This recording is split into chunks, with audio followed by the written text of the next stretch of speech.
Hello प्यारे बच्चों, welcome back to our channel. तो आज इस वीडियो में हम जो है बात करने वाले हैं सेट वन 2015 का मैथ्स का पेपर है ये, ठीक है, जो कि 2015 में आ रखा है।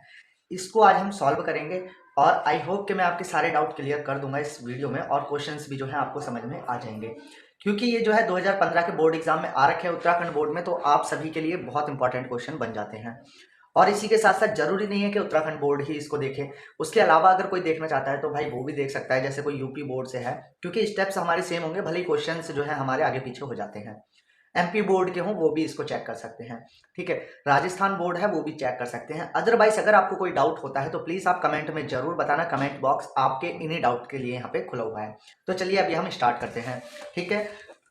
तो हम एक चीज और मैं आपको बता देता हूँ, आपकी प्रैक्टिस के लिए हमने स्टेप बाय स्टेप्स, मतलब जो सारे चैप्टर्स के इंपॉर्टेंट क्वेश्चन है वो बना रखे हैं। आप जा करके देख सकते हैं चैनल पे कैसे बनाए हैं, जो हमारी मास्टरमाइंड्स होती है उससे लेकर के मोस्ट इंपॉर्टेंट क्वेश्चन जो है हमने यहाँ पे ले लिए हैं। तो चलिए अभी हम इसको सॉल्व करते हैं और आपको समझाने की कोशिश करते हैं। देखिए, क्यू द्वारा संतुष्ट होने वाली उस स्थिति को लिखिए जिसमें क्या होगा, परिमेय संख्या p बटे क्यू का दशमलव प्रसार अशांत आवर्ती है, ठीक है। यहाँ पे ध्यान देना है कि अशांत आवर्ती दे रखा है या फिर शांत आवर्ती दे रखा है। तो हमसे कहा है कि कोई संख्या है जो p बटे क्यू के रूप में लिख दी गई है, ठीक है, लिख दी गई है, ठीक है। जबकि हमें पता है कि जो अपरिमेय संख्या होती हैं या जिनका कोई परिमेय संख्या है लेकिन उसका जो प्रसार है सॉरी वो अशांत आवर्ती है। तो यहाँ पे हमने लिख दिया उसको, लेकिन हमको ध्यान देना है जब भी परिमेय संख्या होगी तो क्यू के जो गुणनखंड होंगे, जो क्यू के गुणनखंड होंगे वो किस में होते हैं, 2 की पावर m गुणा 5 की पावर n के रूप में होते हैं। कब, जब इसका दशमलव प्रसार शांत आवर्ती होगा। तो पहली चीज तो ये अशांत आवर्ती है तो क्यू के अभाज्य गुणनखंड इस रूप में नहीं होंगे, मतलब Q is not is equal to this form, मतलब इस रूप में नहीं होगा, ठीक है ना। तब उसका दशमलव प्रसार जो है अशांत आवर्ती हो जाएगा। तो ये हमारा पहले क्वेश्चन का आंसर है। हमको बस यही लिखना है कि क्यू के लिए हमको पूछा गया है, हमसे पूछा गया है कि अशांत आवर्ती होने के लिए हमको क्यू को संतुष्ट होने वाली स्थिति लिखनी है, जो कि हमने लिख दी कि भाई क्यू की वैल्यू अगर इस रूप में ना आए, इसके अलावा कुछ भी आ जाए, तो इसका दशमलव प्रसार अशांत आवर्ती हो जाएगा। चलिए चलते हैं दूसरे क्वेश्चन पे, ठीक है। दूसरा क्वेश्चन क्या कहता है, हमको एक ग्राफ दे दिया है, ठीक है। पहले मैं यहाँ पे एक रफली ग्राफ बना देता हूँ, कुछ इस तरीके से हमको ग्राफ दे दिया है। ये एक्स अक्ष हो गए, ये वाई अक्ष हो गए। देखिए ध्यान दीजिए, ये एक रफ जो है हमने ग्राफ बना लिया है, तो इस पर ज्यादा फोकस नहीं करना है, बस हमको आंसर को ध्यान देना है, ठीक है। ये पॉइंट जो होता है जीरो होता है, तो इसको हमने जीरो मान लिया। चित्र में पी एक्स के द्वारा वाई बराबर पी एक्स क्या दिया भाई, वाई बराबर पी एक्स दिया है। तो सबसे पहले इसको ही लिख देते हैं, द्वारा ग्राफ का ग्राफ दिया है पी एक्स के लिए शून्यकों की संख्या।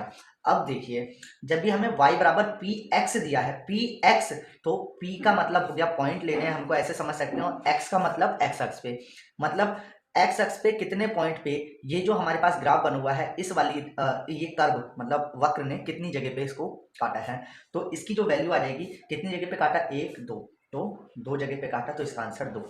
अगर इसी के जगह पे सॉरी यहाँ पे होता x बराबर पी वाई अगर लिख गया होता, तब हमको ये देखना था कि point of on Y axis, मतलब वाई एक्सेस पे कितने पॉइंट पे इसने कट करा है, तब हमें वो देखना पड़ता। अभी हम ये देखेंगे कि कितने पॉइंट जो है एक्स अक्ष पे कट हुए हैं, तो कितनी जगह पे कट हुआ है एक्स अक्ष पे, एक दो, तो दो इसका आंसर हो जाएगा। और अगर ये कंडीशन होती तब हमें वाई अक्ष देखना पड़ता। आई होप कि ये भी आपका क्लियर हो गया होगा। चलिए क्वेश्चन नंबर 3 है द्विघात समीकरण, ये हमको दे रखी है कि मूल ज्ञात कीजिए, ठीक है ना। द्विघात समीकरण हमको दी है, क्वेश्चन नंबर 3 में हम सॉल्व कर रहे हैं। क्या दी है, एक्स स्क्वायर माइनस 25 बराबर 0, ठीक है। इसके हमको सॉरी मूल ज्ञात करने हैं, तो इसको करने की दो विधि हो जाएंगी, मैं यहाँ पे दोनों ही करा देता हूँ, जो आपको सुटेबल लगे, जो आपको अच्छी लगती है वो आप कर सकते हैं, ठीक है। अब ध्यान दीजिए, इसको सॉल्व करना है हमको, दो तरीके से हम इसको सॉल्व कर सकते हैं। पहली चीज, अगर द्विघात समीकरण है तो दो मूल होंगे, सिंपल सी बात है, इसमें कोई डाउट नहीं है। तो सबसे पहले आप 25 को इधर ले जाइए, तो ये हो जाएगा एक्स स्क्वायर बराबर 25। अब स्क्वायर को हटाएंगे, भाई स्क्वायर हटता है तो बराबर के दूसरी साइड जाकर के अंडर रूट बन जाता है। लेकिन ध्यान ये भी देना है, जब स्क्वायर हटता है तो दो साइन आते हैं, एक प्लस का एक माइनस का। तो ये इसकी वैल्यू आ गई प्लस माइनस अंडर रूट 25 की वैल्यू होती है 5, तो एक्स की दो वैल्यू आ जाएंगी, एक प्लस का 5 और एक माइनस का 5, ठीक है। तो ये दो वैल्यू हो गई। अब भाई दूसरी विधि क्या है, तो वो भी हम समझ लेते हैं। देखिए 25 जो होता है 5 का स्क्वायर होता है, तो हम यहाँ पे लिख देते हैं एक्स स्क्वायर माइनस 5 का स्क्वायर बराबर 0। एक हमारे पास फॉर्मूला होता है, इसको a मान लेते हैं, इसको b, तो a square minus B square बराबर होता है a प्लस बी और a माइनस बी। सॉरी अगर आपको नहीं दिख रहा होगा ना कभी, मतलब जैसे ये परछाई आ जाती है ना, इसकी शेडो आ जाती है, तो उसके लिए सॉरी। चलिए इस फॉर्मूले को लगाते हैं a plus B a minus B, तो ये हो जाएगा x प्लस 5 मतलब a प्लस बी और a माइनस बी, a का मतलब x माइनस बी का मतलब 5 बराबर 0। जब ये दोनों के बराबर 0 है तो ले लेते हैं, एक बार x प्लस 5 के बराबर 0 और एक बार x माइनस 5 के बराबर 0। इधर से 5 इधर जाएगा तो इधर प्लस का है, बराबर किस साइड गया तो माइनस का 5, और यहाँ से क्या हो जाएगा, इधर जाएगा तो प्लस का 5, ये माइनस का है, बराबर किस साइड गया तो प्लस का 5। तो यही दो वैल्यू थी x की, एक माइनस 5 था और एक प्लस का 5 था। तो हम दोनों में से जो हमको सुटेबल लग रहा है हम वो कर सकते हैं। आई होप कि ये वाला ज़्यादा सुटेबल है, ठीक है, बट ये भी कोई ज़्यादा टफ नहीं है। चलिए नेक्स्ट क्वेश्चन हम करते हैं। किसी समांतर श्रेणी यानी कि एपी का nवा पद हमको गिवन है, nवा पद हमको दे रखा है, ये है, इस एपी का 5वां पद बताना है। चलिए nवा पद देखिए क्वेश्चन नंबर 4 में हमको दे रखा है, क्वेश्चन नंबर 4 में nवे पद को हम an से दिखाते हैं, तो nवा पद हमको कितना दे दिया है, nवा पद हमको दे दिया है 9 माइनस 5n, ठीक है, 9 माइनस 5n दे दिया है। अब इस एपी का हमको 5वां पद बताना है, तो n की जगह पे रख देते हैं 5, क्योंकि 5वां पद बताना है, 5वें पद को a5 भी बोलते हैं। तो यहाँ पे n की जगह पे हमने 5 रख दिया, तो जहां भी n है वहां पे 5 रख देते हैं। 9 ऐसी रहा, माइनस भी ऐसी, 5 भी ऐसी, n की जगह पे 5 रख देते हैं। सॉल्व करते हैं, 9 माइनस 5 पंजे 25, 25 में से 9 घटाएंगे तो माइनस का 16 जो है इसका आंसर आ जाएगा, ठीक है ना। तो इस एपी का जो 5वां पद होगा वो कितना होगा, माइनस का 16 होगा। एंड मैं आपसे सॉरी बोलना चाहता हूँ कि नीचे बहुत ज़्यादा नॉइस हो रहा है, उसके लिए प्लीज़ सॉरी मैं बोलना चाहता हूँ, ठीक है। चलिए हम नेक्स्ट क्वेश्चन की ओर चलते हैं, उसे अवॉइड करिए, फिलहाल आप अपनी स्टडी पे फोकस करिए, ठीक है। नेक्स्ट क्वेश्चन हमसे क्या कहता है, नेक्स्ट क्वेश्चन हमसे कहता है अच्छा ये वाला है, 1054 अपॉन कॉट 36 का मान क्या होगा, इसकी वैल्यू हमको बतानी है। तो क्वेश्चन नंबर 5 में यहाँ पे लिख देता हूँ। क्वेश्चन नंबर 5 क्या कह रहा है, ये कह रहा है क्या कह रहा है, अच्छा एक चीज़ और मैं थोड़ा सा कर देता हूँ कि इसको थोड़ा सा रोटेशन कर देता हूँ जिससे कि दिखे थोड़ा सा। चलिए देखिए क्या कहता है, 1054 अपॉन कॉट 36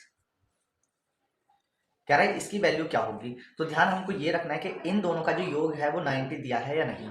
अगर इन दोनों का योग 90 आएगा तभी ये क्वेश्चन सही है, अदरवाइज क्वेश्चन हमारा रॉन्ग हो सकता है। लेकिन बोर्ड एग्जाम है तो वहाँ पे ऐसा तो नहीं है कि गलत आंसर देंगे, ठीक है। तो इनका योग तो जो है कितना आ रहा है, इनका योग जो है 90 आ ही रहा है दोनों का। तो इसको हम किसी एक को लिख देते हैं, मान लो 10, ऊपर वाले को अगर माइनस करोगे नीचे वाला माइनस करना पड़ेगा, ठीक है। और अगर नीचे वाले को माइनस करोगे तो ऊपर वाला माइनस करना पड़ेगा। क्यों करना पड़ेगा ये भी मैं आपको बता देता हूँ, क्योंकि 10 90 में से अगर 36 घटा दें, ठीक है, 90 में से अगर हम 36 घटा दें तो 54 ही बचेगा, ठीक है ना। तो 90 में से अगर 36 घटाए तो 54 बचेगा, और नीचे क्या है हमारा कॉट 36। इसको सॉल्व करते हैं, देखिए 10 90 minus theta, 10 90 minus theta, 90 minus theta जो हो जाता है 10 में वो कॉट में चेंज हो जाता है, मतलब 10 90 माइनस थीटा बराबर कॉट थीटा। और थीटा की वैल्यू कितनी है, ये होता है 90 माइनस थीटा, थीटा की वैल्यू 36 है, तो 36 रख दो और बटे में कॉट 36। इससे ये पूरा पूरा कट जाएगा, कितनी बार में, एक बार में। तो इसका आंसर कितना हो जाएगा, एक, इसका आंसर जो है हो जाएगा। चलिए चलते हैं नेक्स्ट क्वेश्चन पे। ये हमको एक चित्र दे रखा है, पहले मैं चित्र आपको यहाँ पे बना देता हूँ, सिंपली सा एक चित्र मैं यहाँ पे बनाता हूँ। आप इस चित्र पे नहीं जाएंगे, ठीक है, आप बस फोकस करेंगे हमारे क्वेश्चंस पे। ये इसका सेंटर हो गया, ये इसकी त्रिज्या हो गई, इससे एक जो है यहाँ पे स्पर्श रेखा खींची गई, और ये हमारे पास हो गया। ये जो हमको दिया है ये 80 डिग्री का कोण दे दिया है, ठीक है, और इनके नाम दे दिए ए ओ पी। हमें नीचे वाले से कोई लेना देना नहीं है, क्योंकि ये भी एक चलो स्पर्श रेखा हो गई, पर इससे कोई लेना देना नहीं है, ऊपर वाले से लेना देना होगा। देखते हैं चित्र में, यदि बिंदु P से Q वाले के, देखो P से, इस बिंदु P से Q वाले केंद्र, इस ये एक वृत्त है जिसका केंद्र O है, वृत्त पर PA तथा PB स्पर्श रेखाएं खींची जाती हैं। O केंद्र वाले एक वृत्त पर PA तथा PB दो स्पर्श रेखाएं खींची गई। स्पर्श रेखाएं परस्पर 80 डिग्री के कोण पर झुकी हैं, और जो स्पर्श रेखाएं हैं, ये जो स्पर्श रेखा है, ये जो स्पर्श रेखा है, ये P बिंदु पे दोनों ही जो है 80 डिग्री का कोण यहाँ बन रहा है, 80 डिग्री का कोण यहाँ पे बन रहा है। तो हमको POA क्या हो गया, POA यानी कि ये वाला कोण हमको बताना है कि ये वाला कोण कितना होगा। POA जो कोण की बात की गई होगी ना वो बीच में दिया होगा, तो हमें दिया है किसकी हमें वैल्यू बतानी है, कोण POA। तो P ये हो गया, O बीच में लेना है, ये हो गया, और A, तो इसके बीच में जो कोण बन रहा है ये वाला, तो इसकी हमसे बात की गई है, ठीक है। सिंपल सी बात हो गई, हमको समझ में आ गया कि हमको क्या करना है। तो चलिए हम देखते हैं भाई, हमसे एक थ्योरम नंबर फर्स्ट ये कहती है कि कोई भी त्रिज्या, अगर इस वाले चैप्टर की एक थ्योरम, दो थ्योरम्स है, तो पहली थ्योरम से ये कहती है, पहली प्रमेय ये कहती है, वृत्त की प्रमेय जो है वहां पे लिखी है, प्रमेय ये कहती है कि अगर किसी भी वृत्त पे उसके केंद्र से कोई भी त्रिज्या डली हुई है और वहां से स्पर्श रेखा, उस त्रिज्या से स्पर्श रेखा जा रही है, तो ये यहाँ पे जो कोण बनाएगी वो 90 डिग्री का कोण बनाती है। ठीक है, तो हम यहाँ पे लिख देते हैं भाई, हमको क्या पता है, P A O, P A ओ इसकी वैल्यू कितनी है, 90 होगी। ठीक है, थ्योरम्स के हिसाब से। और एक कोण हमको दे रखा है ए पी ओ, ये पी वाला कोण दे रखा है, तो इसको हमने बोल दिया ए पी ओ, ये कितना दे दिया, 80। और हमको जो ज्ञात करना है वो क्या ज्ञात करना है, ज्ञात हमको ये करना है, तो कर देते हैं। देखिए भाई, हमको पता है त्रिभुज के तीनों अंतः कोणों का योग कितना होता है, 180 होता है, तो हम यहाँ पे वही लगा देते हैं। देखिए पहला कोण हो गया पी ए ओ प्लस कोण ए पी ओ, ये मैंने दो कोण लिख दिया, और प्लस तीसरा कोण हमारा ये बनेगा पी ओ ए, इन सबको जोड़ के आएगा 180 डिग्री। ठीक है, इसकी वैल्यू कितनी है, 90 डिग्री, प्लस इसकी वैल्यू कितनी है, 80 डिग्री, प्लस इसकी वैल्यू हमको बतानी है, बराबर 180 डिग्री। इन दोनों को जोड़ देते हैं, तो इनको जोड़ेंगे तो कितना आएगा, ये लग रहा है मेरे को गड़बड़ गड़बड़ दे दिया, फिर ये 80 डिग्री इधर जो दे दिया ना भाई, ये जो 80 डिग्री दिया है ये इन दोनों का मान दिया होगा, ये इन दोनों का मान 80 डिग्री दिया है, तो ये सॉरी, ये जो होगा ना, सॉरी दोस्तों, वीडियो जो है पॉज हो गई थी। क्यों हो गई थी, क्योंकि भाई ट्रू कॉलर लगा हुआ है और बीच में कॉल आ गई थी। अब कॉल आई, फोन तो साइलेंट था, तो कॉल जैसे ही आई तो ट्रू कॉलर से नेम आते हैं ना कि किसकी जो है कॉल आई है, कॉल फिनिश होने के बाद में वो आया, तो फिर वीडियो जो है कट गई थी। ठीक है, तो इसके लिए सॉरी, ये क्वेश्चन आप यहाँ से नोट कर सकते हैं, ये एंगल जो है 40 डिग्री का होगा। ठीक है, मतलब टोटल एंगल हमको 80 दे रखा है। इसके आगे हम बढ़ते हैं। चलिए, एक त्रिभुज हमको दे रखा है जिसमें ए बी बराबर 6√3 है, बी सी बराबर 6 है, और हमसे कहा है कि बी कोण 90 डिग्री का है। तो ये मोस्ट इंपॉर्टेंट चीज होती है कि एक कोण हमको 90 डिग्री का दिया है और उसका नाम दे दिया, तो ये कोण 90 डिग्री का और इसका नाम दे दिया बी। बाकी हम ए किसी को भी मान सकते हैं, सी किसी को भी मान सकते हैं, मान लो तो ए से मान लो, सी से मान लो, वो हमारी मर्जी है। ठीक है, अब हमको दिया है ए बी की जो वैल्यू है, ए बी की जो वैल्यू है वो दी है 6√3, और बी सी की वैल्यू दी है 6, बी सी की वैल्यू दी है 6। तो हमसे कहा है ए सी की वैल्यू बताओ, ए सी की वैल्यू बताओ। तो ये एक समकोण त्रिभुज है, तो ये कर्ण हो जाएगा, इसको चाहो तो लंब मान सकते हैं और इसको आधार मान सकते हैं। तो पाइथागोरस प्रमेय से करेंगे हम, किससे करेंगे, पाइथागोरस प्रमेय से। पाइथागोरस प्रमेय क्या कहती है भाई, कर्ण का स्क्वायर बराबर होता है लंब का स्क्वायर प्लस आधार का स्क्वायर। पूरी डिटेल वीडियो इस पे पड़ी हुई है, तो आप वहां पे जाकर के देख सकते हैं, अभी मैं शॉर्टली आपको बता रहा हूँ क्योंकि वीडियो वैसे भी काफी लंबी हो रही है। तो कर्ण का स्क्वायर बराबर लंब, लंब हमारे पास कितना है भाई, 6√3, इसका स्क्वायर प्लस आधार, आधार है हमारा 6, इसका स्क्वायर। सॉल्व करेंगे, कर्ण का स्क्वायर बराबर 6 का स्क्वायर 36 गुणा √3 का स्क्वायर 3 होता है, प्लस 6 का स्क्वायर 36। इसको सॉल्व करते हैं तो ये हो जाएगा हमारे पास कितना, 36, पहले 3 से गुणा कर देते हैं, 6 18 का 8, हासिल 1, हासिल हो जाएगा 1, और ये हो जाएगा हमारे पास 3 3 9 1 10, और प्लस का 36। इसको अगर हम जोड़ देते हैं तो ये हमारे पास हो जाएगा, और 36 में अगर हम 8 जोड़ेंगे 44, कितना हो जाएगा 144, और के से जब स्क्वायर हटाएंगे तो अंडर रूट बन जाएगा 144, और के की जो वैल्यू आ जाएगी 144 का अंडर रूट होता है 12। ठीक है, और ये हमको सेंटीमीटर में दे रखे हैं, तो ये भी सेंटीमीटर में होगा। यहाँ पे दे रखे हैं ये सेंटीमीटर सेंटीमीटर, तो ये भी सेंटीमीटर। बस यही हमको बताना था कि ए सी की वैल्यू क्या होगी।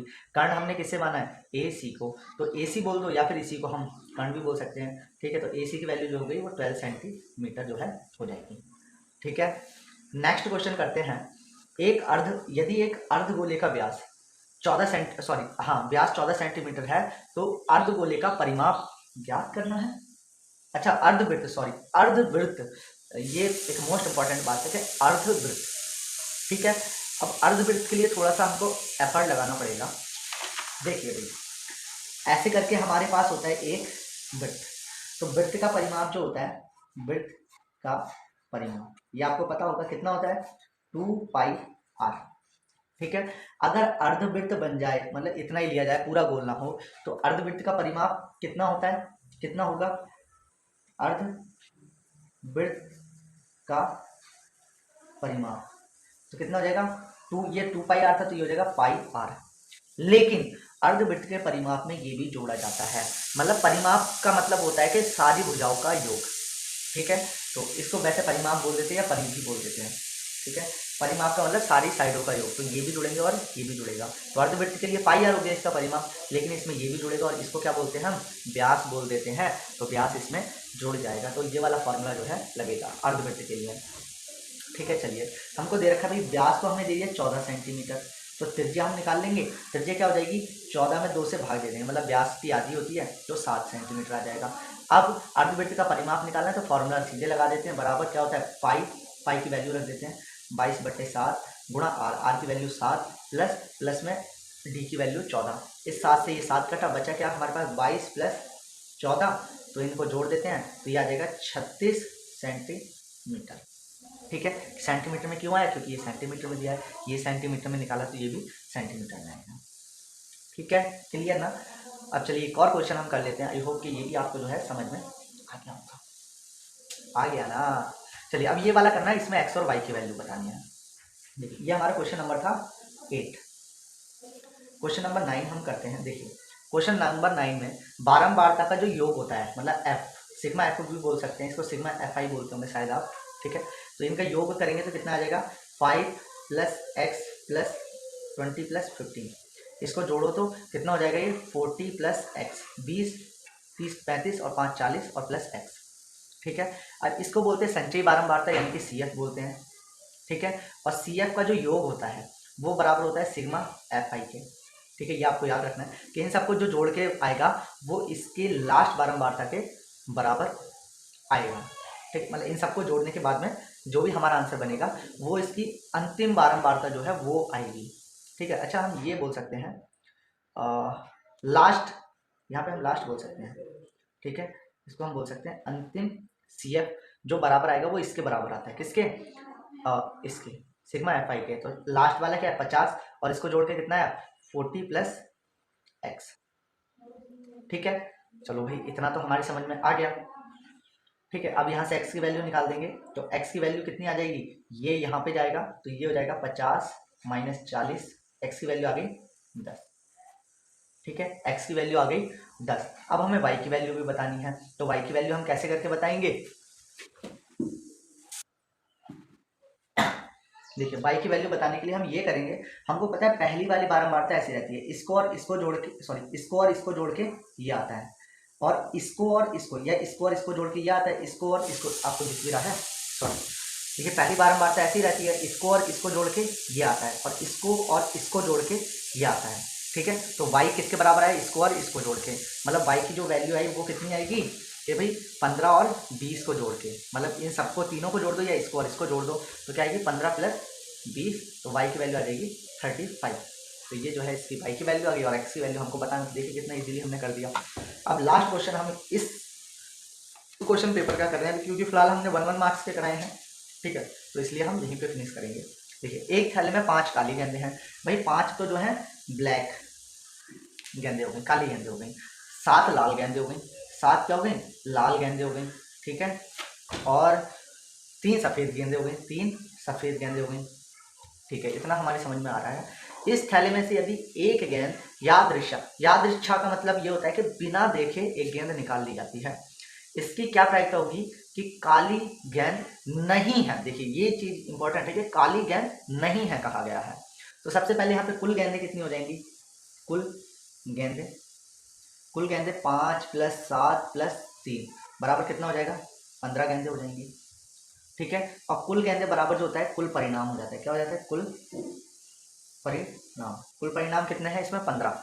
ठीक है, संभव परिणाम कितने हो जाएंगे, संभव परिणाम वो जिसकी प्रायिकता पूछी है, मतलब काली गेंदें नहीं है, काली गेंदें नहीं हैं, वो कुल परिणाम होंगे।